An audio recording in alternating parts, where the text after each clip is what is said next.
Hi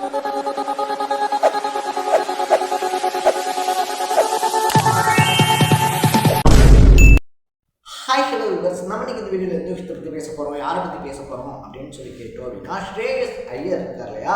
so கிட்டத்தட்ட 11 வருஷம் கழிச்சு வந்துட்டு பார்த்தோம் அப்படின்னா பஞ்சாபை வந்துட்டு பிளே ஆஃப் தாண்டி குவாலிஃபயர்ஸ்க்கே கொண்டு போயிருக்காப்ல அப்படின்னு சொல்லலாம். ஸோ இதனால் ஒரு பக்கத்தில் வந்துட்டு பார்த்தோம் அப்படின்னா கிரிக்கெட் ரசிகர்கள் இருக்காங்க இல்லையா, அவங்கெல்லாம் வந்துட்டு பார்த்தோம் அப்படின்னா தொடர்ந்து ஸ்ரேயஸ் ஐயரை வந்துட்டு ப்ரைஸ் பண்ணிக்கிட்டு இருக்கும்போது கேப்டனாக வந்துட்டு இப்படி ஒருத்தர் இருக்கணும்டா, கேப்டன் அப்படின்னா இப்படி தான் இருக்கணும், இந்தியன் டீம் வந்துட்டு வழி நடத்துறதுக்கு சரியான ஆள் கிடைச்சிட்டான் அப்படின்ற மாதிரி எக்கச்சக்கமாக ப்ரைஸ் பண்ணிக்கிட்டு இருக்கும்போது வந்துட்டு பார்த்தோம் அப்படின்னா ஸ்ரேயஸ் ஐயருடைய ஃபோட்டோ கூட இல்லாமல் கேகேஆர் இருக்காங்க இல்லையா. ஸோ லாஸ்ட் சீசனில் ஜெயிச்ச அந்த வின்னிங் ஆனிவர்சரி அப்படின்னு வந்துட்டு சொல்லுவாங்க.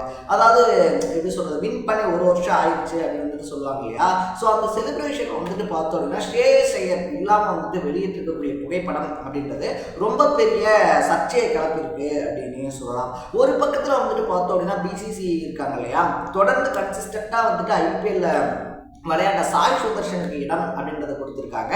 பட் அதே மாதிரி கன்சிஸ்டண்ட்டாக ஒரு கேப்டனாகவும் ப்ரூவ் பண்ணி ஒரு டீம் பிளேயராகவும் ப்ரூவ் பண்ண ஸ்ரேயஸ் ஐயருக்கு இடம் அப்படின்றது கொடுக்கல அப்படின்னே சொல்லலாம். ஸோ ஐபிஎல் நிர்வாகத்தாலையும் பிசிசிஐயாலும் ஸ்ரேயஸ் ஐயர் இருக்கா இல்லையா, அவர் தொடர்ந்து புறக்கணிக்கிறது ஏன்? ஒரு காலகட்டத்தில் வந்துட்டு பார்த்தோம் அப்படின்னா அதுக்கு இந்திய டீமுடைய கேப்டனே வருவான்ப்பா அப்படின்னு சொல்லிட்டு எக்கச்சக்கமான சப்போர்ட்டோட வளம் வந்த ஸ்ரேயஸ் ஐயர் பார்த்தோம் அப்படின்னா இன்னைக்கு ஒதுக்கப்படக்கூடிய ஒரு வீரராக மாறுவதற்கான காரணம் என்ன அப்படின்னு சொல்லி தான் இந்த வீடியோவில் பேச போகிறோம். அதுக்கு முன்னாடி நம்ம சேனலுக்கு நீங்கள் புதுசாக வந்திருந்தீங்க அப்படின்னா இதே மாதிரி அப்பப்போ அப்டேட்டாக போயிட்டு இருக்க விஷயங்கள், அது கரண்ட் அஃபேர்ஸாக இருந்தாலும் சரி, பாலிடிக்ஸாக இருந்தாலும் சரி, ஸ்போர்ட்ஸாக இருந்தாலும் சரி, அப்பப்போ அப்டேட்டாக போயிட்டு இருக்கக்கூடிய விஷயங்களை நீங்கள் தொடர்ந்து தெரிஞ்சுக்கணும் அப்படின்னு ஆசைப்பட்டீங்கன்னா மறக்காம சேனலை ஃபாலோ பண்ணி சப்ஸ்கிரைப் பண்ணிக்கோங்க.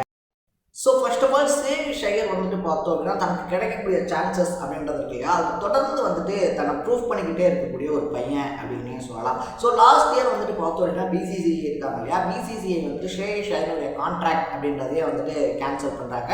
ஆரம்பத்தில் வந்துட்டு பார்த்தோம் அப்படின்னா டெஸ்ட் டீமில் வந்து ஓரங்கட்டப்பட்ட அவர் கான்ட்ராக்டில் வந்து முழுவதுமாக ஓரங்கட்டப்பட்டார் அப்படின்னே சொல்லலாம். அதனால் அதுக்கப்புறமா தலைவர் செஞ்ச சம்பவம் அப்படின்றது நம்ம எல்லாத்துக்குமே தெரியும். கன்சிஸ்டண்ட்டாக வந்துட்டு பார்த்தோம் அப்படின்னா விஜய் ஹசாரே டிராஃபி, ரஞ்சி டிராஃபி அப்படின்னு சொல்லிட்டு, துலீப் டிராஃபி அப்படின்னு சொல்லிட்டு இந்தியன் லெவலில் உள்ளூர் கிரிக்கெட்டில் இருக்கக்கூடிய 4 பெரிய டிராஃபிஸ் அப்படின்றதையும் சிங்கிள் ஹேண்டில் ஜெயிச்சாரு அப்படின்னே சொல்லலாம். அதுவும் ஒரே வருஷத்தில் அப்படின்னு தான் சொல்லணும். அதனால் வந்துட்டு பார்த்தோம் அப்படின்னா இனிமேல் ஸ்ரேயஸ் ஐயரை ஒதுக்கவே முடியாது. அப்படி நம்ம ஒதுக்குறோம் அப்படின்னா ஸ்போர்ட்ஸில் நம்ம ஆல்ரெடி பாலிடிக்ஸ் பண்ணிக்கிட்டு இருக்கோம் அப்படின்றது பச்சையாக எல்லாத்துக்கும் தெரியும். இருந்தாலும் வந்துட்டு பார்த்தோம் அப்படின்னா நம்மளே சங்கெடுத்து ஊதுற மாதிரி வந்துட்டு பார்த்தோம் அப்படின்னா நாங்கள் பாலிடிக்ஸ் தான் பண்ணுறோம் அப்படின்றத பச்சையாக வெளிப்படுத்துன மாதிரி ஆகிடும் அப்படின்றதுனால சாம்பியன்ஸ் டிராஃபியில் வந்துட்டு பார்த்தோம் அப்படின்னா ஸ்ரேயஸ் ஐயரை எடுத்திருந்தாங்க அப்படின்னு தான் சொல்லணும். ஸோ ஸ்ரேயஸ் ஐயர் சாம்பியன்ஸ் டிராஃபிலையுமே வந்துட்டு பார்த்தோம் அப்படின்னா போட்டு பொழந்து எடுத்திருந்தாப்ல அப்படின்னு தான் சொல்லணும். இந்தியா வந்துட்டு 2024 சாம்பியன்ஸ் டிராஃபி இருக்கு இல்லையா, அதை வின் பண்ணுறதுக்கு ஸ்ரேயஸ் ஐயரும் ரொம்ப முக்கியமான ஒரு காரணம் அப்படின்னே சொல்லலாம். ஸோ அப்படிப்பட்ட ஒருத்தருக்கு வந்துட்டு பார்த்தோம் அப்படின்னா கொல்கத்தா அவங்களுடைய ஆக்ஷனில் ரிலீஸ் பண்ணுறாங்க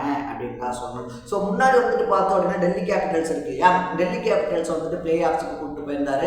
அதுக்கப்புறமா கேகேஆரையும் பார்த்தோம் அப்படின்னா பிளே ஆஃப்ஸ்க்கு கூட்டிகிட்டு போய் கப்பே வாங்கி கொடுத்துருந்தாரு அப்படின்னு தான் சொல்லணும். ஸோ பஞ்சாப்ல விளையாடும் போது வந்துட்டு பார்த்தோம் அப்படின்னா எல்லாருமே ஸ்ரேயஸ் ஐயருடைய அந்த பர்ஃபார்மன்ஸஸையாக இருந்தாலும் சரி, ஸ்ரேயஸ் ஐயருடைய டேலண்ட்டையாக இருந்தாலும் சரி பேசுகிறாங்க. பட் அந்த டைமில் கொல்கத்தாவில் வந்துட்டு பார்த்தோம் அப்படின்னா ஸ்ரேயஸ் ஐயர் விளையாடிக்கிட்டு இருக்கும்போது எல்லாருமே கம்பீர் இருந்ததுனால தான்ப்பா கொல்கத்தா ஜெயிச்சிச்சு, கம்பீர் இருந்ததுனால தான் ஜெயிச்சிச்சு அப்படின்னு சொல்லிட்டு ஒட்டுமொத்த கிரெடிட்டுமே பார்த்தோம் அப்படின்னா கௌதம் கம்பீருக்கு தான் கிடைச்சிச்சே தவிர ஸ்ரேயஸ் ஐயருக்கு ஒன்றுமே கிடைக்கல அப்படின்னே சொல்லலாம். அந்த அவமானப்படுத்துறதுடைய ஒட்டுமொத்த உச்சமாக வந்துட்டு பார்த்தோம் அப்படின்னா கப் வின் பண்ணி தந்த ஒரு கேப்டனை வந்துட்டு ஒரு டீம் ரிலீஸ் பண்ணுறாங்க அப்படின்னு தான் சொல்லணும். ஸோ அதுக்கப்புறமா வந்துட்டு பார்த்தோம் அப்படின்னா பஞ்சாப் இருக்கு இல்லையா, பஞ்சாப்குள்ளே ஸ்ரேயஸ் ஐயர் வராரு அப்படின்னே சொல்லலாம். ஸோ எல்லாருமே சொன்ன விஷயம் என்ன அப்படின்னு சொல்லி வந்துட்டு பார்த்தோம் அப்படின்னா கேகேஆர் வந்துட்டு ஒரு ஸ்ட்ராங்கான டீம்ப்பா. ஸோ அந்த டீமுக்குள்ளே வந்துட்டு பார்த்தோம் அப்படின்னா ஸ்ரேயஸ் ஐயர் போய் உட்கார்ந்தது அப்படின்றது வந்துட்டு மரத்து மேலே பறவை உட்காரும்போது பல விழுந்த கதை அப்படின்னு சொல்லிட்டு சொல்லுவாங்க இல்லையா. ஸோ அந்த மாதிரி வந்துட்டு பார்த்தோம் அப்படின்னா எதாச்சும் அவர் கேப்டன் ஆனோன்னே ஜெயிச்சதுக்கு ஃபுல் கிரெடிட்டும் அவருக்கு கொடுக்கணும் அப்படின்னா எப்படி? இதோ பஞ்சாப்பை கையில் எடுத்திருக்காருல, பஞ்சாப் வச்சு ஜெயிச்சு காட்ட சொல்லுங்களேன், பஞ்சாப் டீமை வச்சு இதே மாதிரி விளையாட சொல்லுங்களேன், ஃபைனலில் கூப்பிட்டு போய் கப்படிக்க சொல்லுங்களேன் அப்படின்ற மாதிரி எக்கச்சக்கமான பேச்சுகள் பேசப்பட்டது அப்படின்னே சொல்லாரு. அது எல்லாத்துக்குமே வந்துட்டு பார்த்தோம் அப்படின்னா தன்னுடைய வாயின் மூலியமாக பதில் அப்படின்றத சொல்லாமல் தன்னுடைய பிளேயிங் மூலியமாக பதில் சொன்னாப்ல அப்படின்னு தான் சொல்லணும். ஸோ என்ன இந்த டீமை வச்சுக்கிட்டு வந்துட்டு பிளே ஆஃப் போய் காட்டு அப்படின்னு தானே சொன்னீங்க, நான் ஃபைனலே போய் கப்படிக்கிறேன் பாருங்கடா அப்படின்ற மாதிரி வந்துட்டு பார்த்தோம் அப்படின்னா ரிக்கி பாண்டிங்கோட கை கோர்த்து பஞ்சாப்பை ஃபர்ஸ்ட் இடத்துக்கு டேபிளில் கொண்டு வந்திருக்காப்ல அப்படின்னு சொல்லலாம். அது மட்டும் இல்லாமல் குவாலிஃபயர் 1 விளையாடுறதுக்கான எலிஜிபிலிட்டி அப்படின்றதும் பஞ்சாப் பஞ்சாப்க்கு வந்துருச்சு அப்படின்னு தான் சொல்லணும். ஸோ இன்னொரு பக்கத்தில் வந்துட்டு பார்த்தோம் அப்படின்னா பஞ்சாப் விளையாடுறதோட மட்டும் இல்லாமல் இங்கிலாந்துக்கு அகென்ஸ்டாக வந்துட்டு டெஸ்ட் போட்டியிலையா இருந்தாலும் சரி, ஓடிஐ, சாம்பியன்ஸ் ட்ராஃபி அப்படின்னு சொல்லிட்டு எல்லாத்துலேயுமே நல்லா தான் அவர் ப்ளே பண்ணியிருந்தாரு அப்படின்னு இருந்தாலும் கூட அவர் வந்துட்டு பார்த்தோம் அப்படின்னா ஃப்ளாட் பிக்சர்ஸ் இருக்கு இல்லையா, அதில் தாங்க நல்லா ஸ்கோர் பண்ணுறாரு, அவருடைய ரன்ஸ்லாம் அதில் தான் வந்துச்சு, அதனால தான் நாங்கள் அவரை எடுக்கல அப்படின்னு சொல்லிட்டு ஒரு சப்ப கட்டி வந்துட்டு பார்த்தோம் அப்படின்னா பிசிசிஐனுடைய தேர்வாளராக இருக்கக்கூடிய தலைமை தேர்வாளராக இருக்கக்கூடிய அகரகர் இருக்கார் இல்லையா, அவர் அசால்ட்டாக சொல்லிட்டு போயிருக்காப்ல அப்படின்னு தான் சொல்லணும். ஸோ இத்தனைக்கும் பின்னாடி இருக்கக்கூடிய காரணம் என்ன அப்படின்னு சொல்லி கேட்டோம் அப்படின்னா மோடியோட கை குலுக்க மறுத்தது.